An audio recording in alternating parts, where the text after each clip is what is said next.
On se retrouve pour un nouvel épisode de la Boost Letter. C'est parti, découvre ton nouveau défi à relever à la fin de la vidéo. À toi de jouer.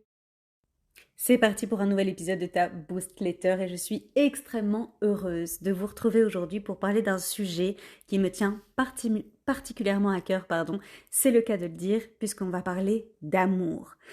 Et surtout d'amour sain, d'amour équilibré et équilibrant.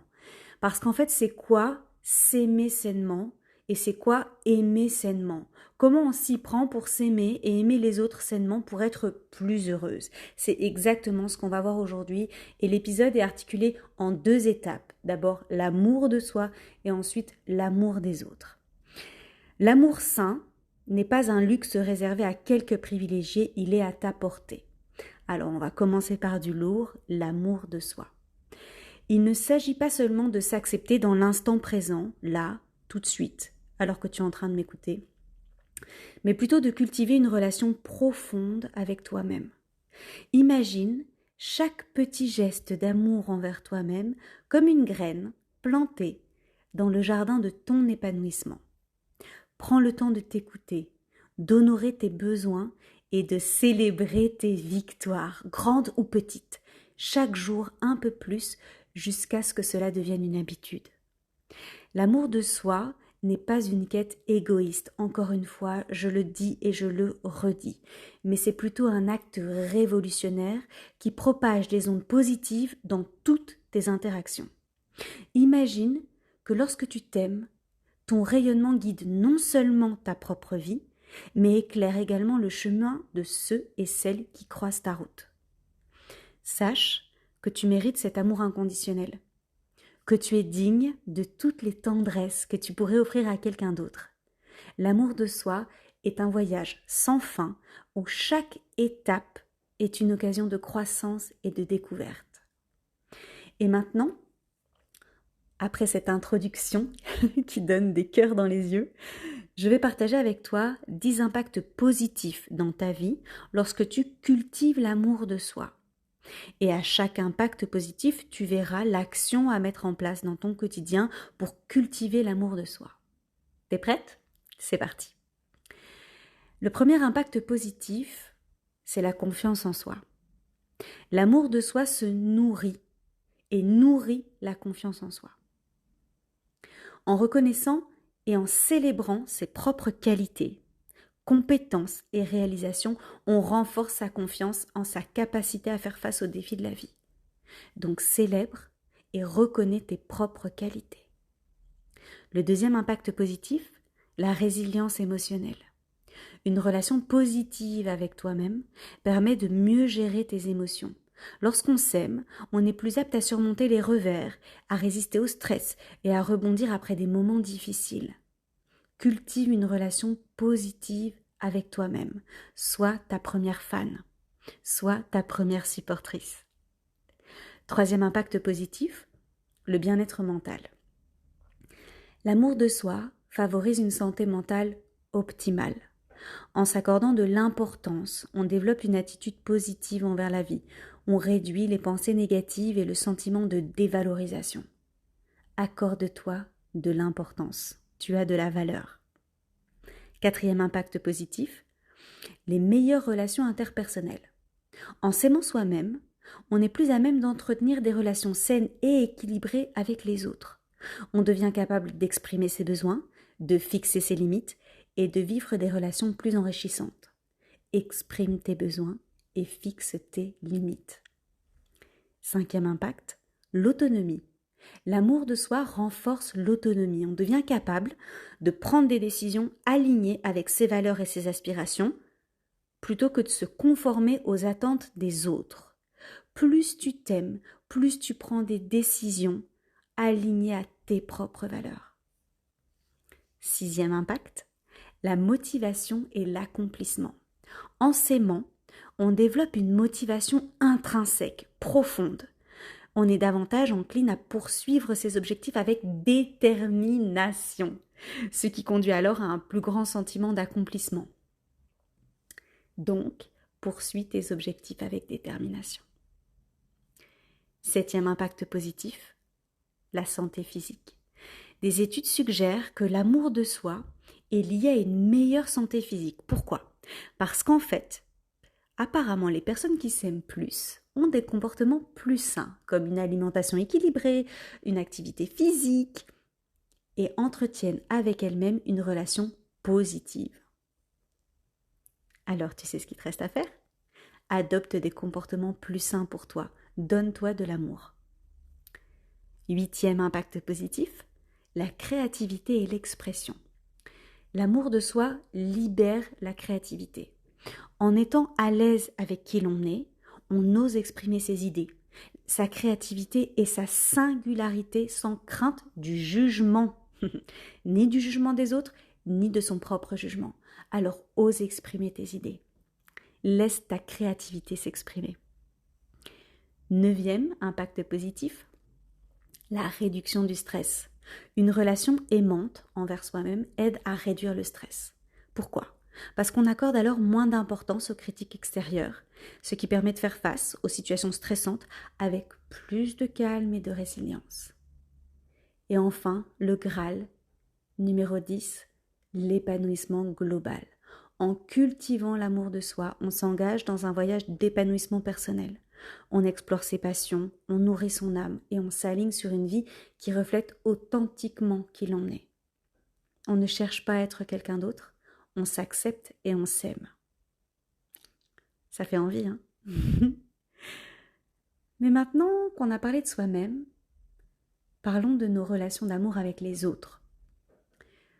On peut aimer maladroitement, on peut aimer de manière toxique, on peut aussi être déconnecté de ses émotions, on peut être paralysé par ses propres peurs ou ses expériences douloureuses. Alors on fait comment pour aimer sainement? Et ici, je vais te demander vraiment de porter ton attention sur le fait que ça marche dans les deux sens. Comment on fait pour aimer sainement et pour être aimé sainement?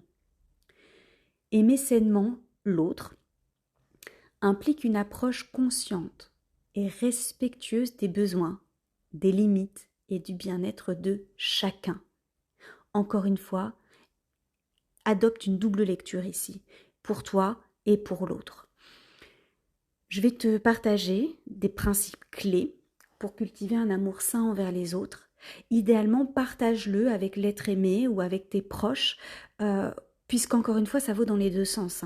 Ce que je vais te partager maintenant, je vais m'adresser à toi, mais de la même manière que je m'adresserai aux personnes que tu aimes ou qui t'aiment. C'est vraiment à prendre dans les deux sens, je le redis encore une fois, parce que c'est hyper important. Alors, en première position, on a l'acceptation inconditionnelle. Aime l'autre pour ce qu'il est, sans chercher à le changer. Accepte ses forces, ses faiblesses et ses imperfections, reconnaissant que personne n'est parfait. En deuxième position, une communication ouverte et honnête. Favorise une communication transparente. Exprime tes sentiments, tes attentes et tes préoccupations de manière constructive. Écoute également activement l'autre en étant ouverte à comprendre son point de vue. Ensuite, en numéro 3, le respect des limites. Respecte les limites émotionnelles, physiques et personnelles de l'autre. Sois consciente des besoins individuels en matière d'espace, de temps et ne pousse pas à outrepasser ses limites. Ok ? Et je répète, c'est valable dans les deux sens. Autonomie et indépendance. Encourage l'autonomie et l'indépendance. Laisse à l'autre la liberté de poursuivre ses propres passions, ses relations, ses objectifs personnels, sans chercher à contrôler ou à restreindre. Chacun est autonome et indépendant dans la relation. C'était le numéro 4. Numéro 5, l'empathie. Cultive l'empathie en comprenant les émotions et les expériences de l'autre. Sois présente dans les moments difficiles et partage la joie dans les moments heureux. Montrez-vous que vous êtes là l'un pour l'autre pour vous soutenir. Numéro 6. La confiance mutuelle. Établis et maintiens la confiance en respectant les engagements, en étant fiable et en honorant les promesses. La confiance est le fondement d'une relation saine. Numéro 7. L'encouragement et le soutien. Encourage les aspirations et les projets de l'autre. Sois un soutien positif, encourageant la croissance personnelle et en célébrant les réussites, aussi modestes soient-elles. Tu sais bien qu'on célèbre tout, les petites victoires n'existent pas. Numéro 8, le pardon et la compassion. Pratique le pardon. Personne n'est à l'abri des erreurs, nous sommes des êtres humains. Et la capacité de pardonner et de faire preuve de compassion renforce la solidité de la relation. Numéro 9, partage équilibré des responsabilités. Et je vois certaines déjà faire des gros yeux. Répartis équitablement les responsabilités au sein de la relation. Cela inclut les tâches ménagères, les décisions importantes, les compromis nécessaires pour maintenir un équilibre. Numéro 10. Célèbre les différences. Apprécie et célèbre vos différences. La diversité d'opinions, d'intérêts, de personnalités peut enrichir la relation dans le respect mutuel. Numéro 11. La prise de décision conjointe. Impliquez-vous mutuellement dans le processus de prise de décision importante. Ça va renforcer le sentiment de partenariat et de co-création au sein de la relation. Aucune partie n'est lésée. Numéro 12, et c'est le dernier, le temps de qualité. Accorde du temps de qualité à l'autre. Fais preuve d'attention, d'affection et de présence dans les moments partagés, renforçant ainsi les liens émotionnels qui vous unissent. Tout ça n'a de sens que si tu te sens en sécurité avec l'autre. Alors à toi de jouer, tu sais ce qu'il te reste à faire. Je te défie, aujourd'hui, donne-toi la permission d'aimer chaque aspect de qui tu es. Que chaque sourire devant le miroir soit une déclaration d'amour, chaque moment de solitude une célébration de ta propre compagnie. Sois ta plus grande alliée, ta plus grande fan. Enfin, aimer sainement l'autre repose sur le respect mutuel, la communication ouverte et la construction d'une relation équilibrée où chaque individu se sent soutenu et valorisé. Je le redis parce que c'est extrêmement important. Chaque individu se sent soutenu et valorisé. Alors à toi de jouer. Je te laisse sur un sourire et te dis à très vite. Bisous boost. L'épisode du jour est terminé. Merci de l'avoir écouté jusqu'au bout. Alors, es-tu prête à relever ton challenge de la semaine ? À toi de jouer. Juste avant de se quitter, pense à t'abonner, à activer la cloche, à liker tout ce que tu as apprécié. C'est un boost énorme pour soutenir mon podcast et mon travail de manière générale. Pense à partager cet épisode à tout ton monde. Tu n'imagines pas à quel point cela peut aider un de tes proches. Alors merci pour lui ou merci pour elle. Toute mon actualité se trouve sur coachinglorine.com et retrouve-moi tous les jours sur Instagram. J'ai hâte de te retrouver la semaine prochaine. D'ici là, prends soin de toi, puis prends soin des autres. Je te souhaite une merveilleuse nuit ou une magnifique journée. À très vite.